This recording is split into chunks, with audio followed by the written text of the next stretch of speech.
Olá, eu sou a psicóloga e pastora Elizabeth e hoje eu gostaria de conversar com você sobre os caminhos da vida e como encontramos tantas pedras nesse caminho. Até já!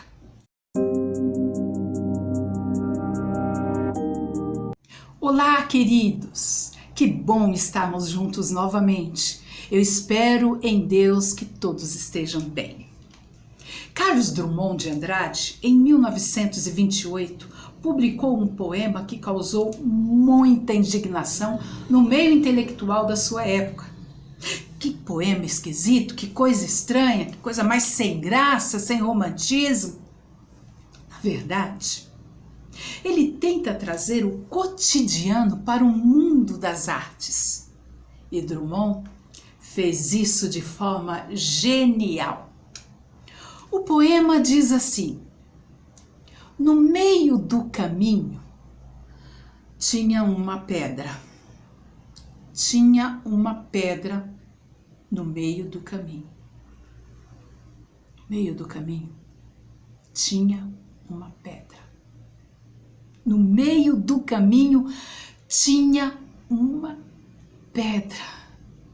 Nunca me esquecerei desse acontecimento na vida de minhas retinas tão fadigadas.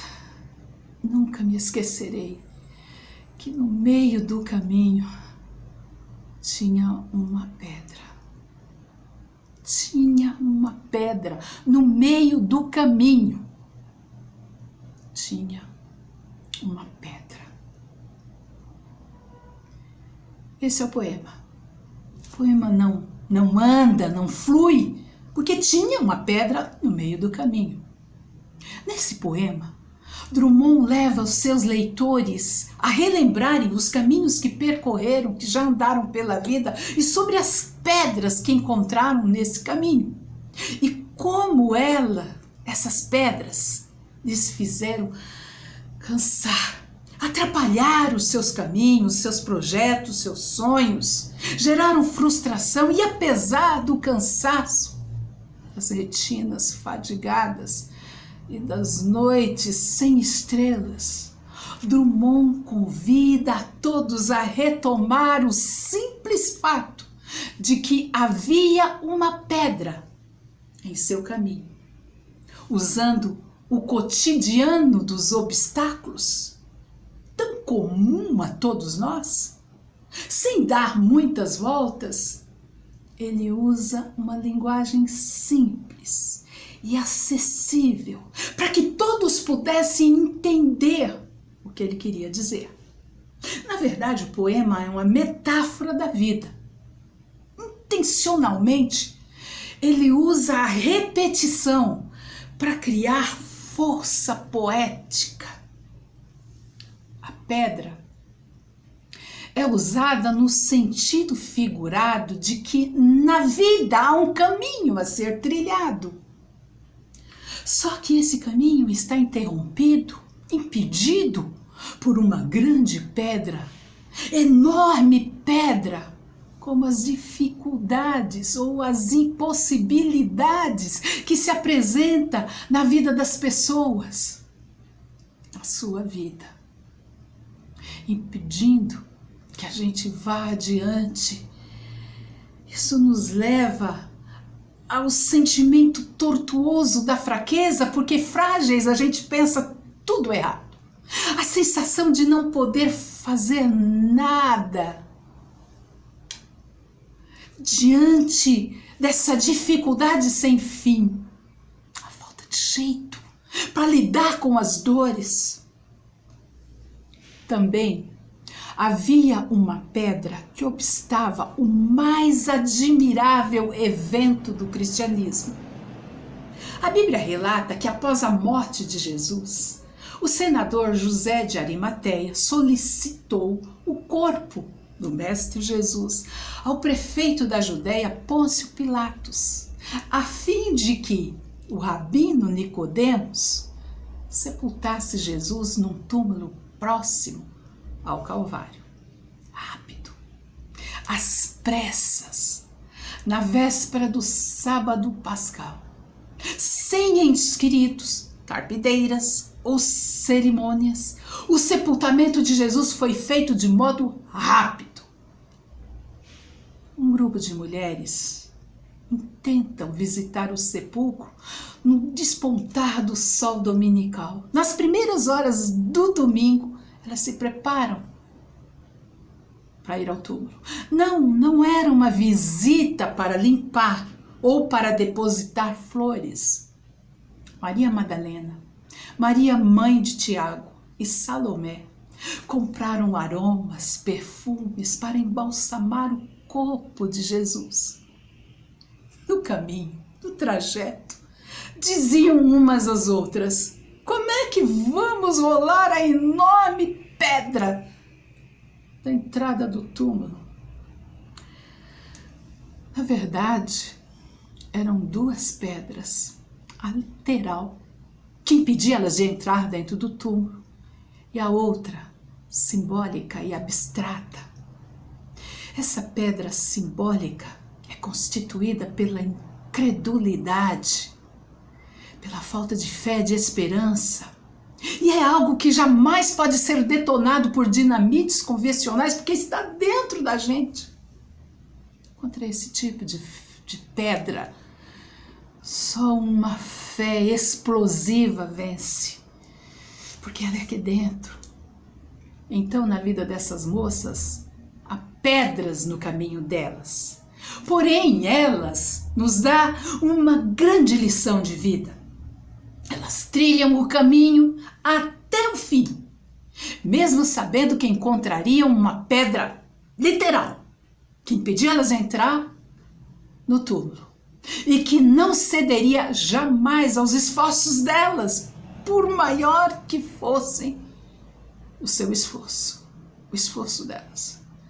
Segundo os historiadores, essa pedra pesava de 5 a 6 toneladas. Necessitava de muitos homens para removê-las. Percebe que essas fiéis discípulas consideram o obstáculo inamovível, mas não retrocedem.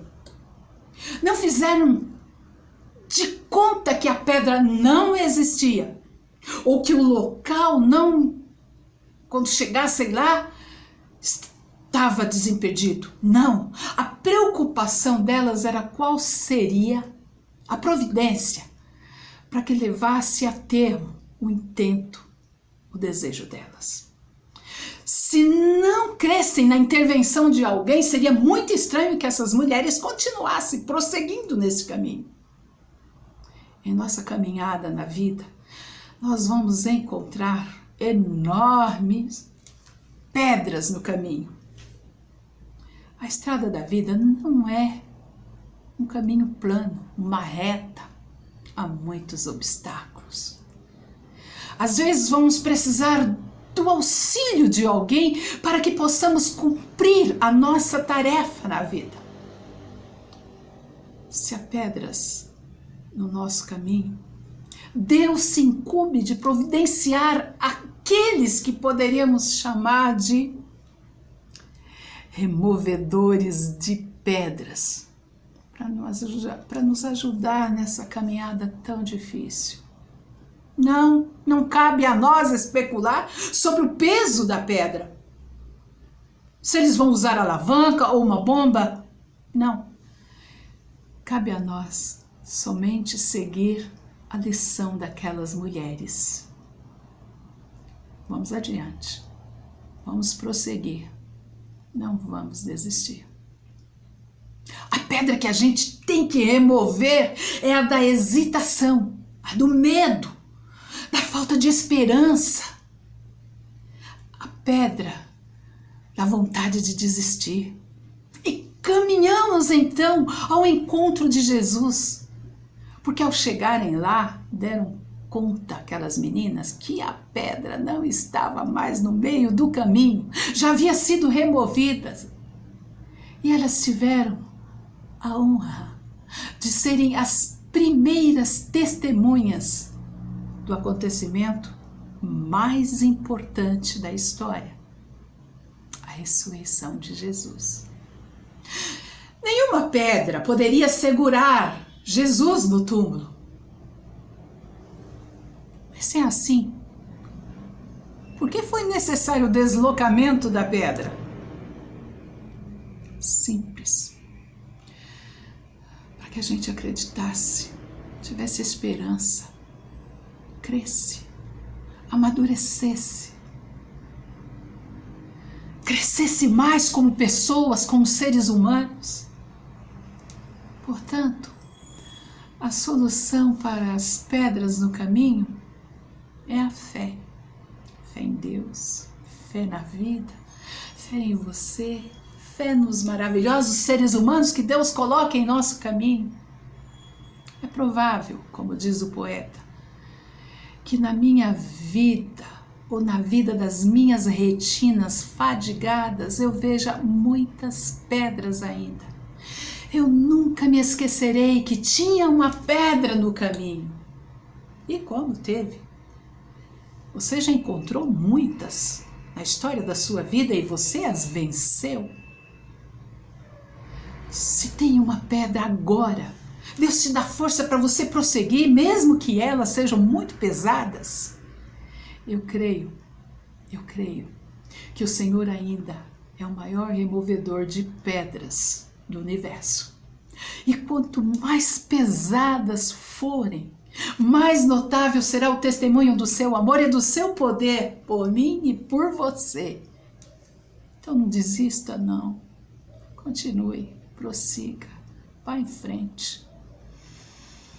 As pedras estão aí, mas você pode vencê-las, se Deus quiser. Que Deus te abençoe. Que Deus te abençoe muito na caminhada da vida. Porque sim, tem pedras no caminho. Eu queria pedir a você que nos ajude a compartilhar essa mensagem com outras pessoas. Se foi bênção para você, ser para outros também. E que você curta, clicando no joinha. E que também você possa me dizer, porque isso é importante para mim, o que você sentiu a respeito de tudo que foi dito aqui. E se você também tem sugestão para outros assuntos que gostaria de ouvir num próximo vídeo. Se você não está inscrito no nosso canal, clique aqui embaixo em inscrever-se e se torne um seguidor do nosso trabalho. Dando joinha, se inscrevendo. Você vai ajudar muito o canal a crescer e assim a gente pode abençoar outras vidas. Obrigada por tudo, um grande beijo e até breve, se Deus quiser.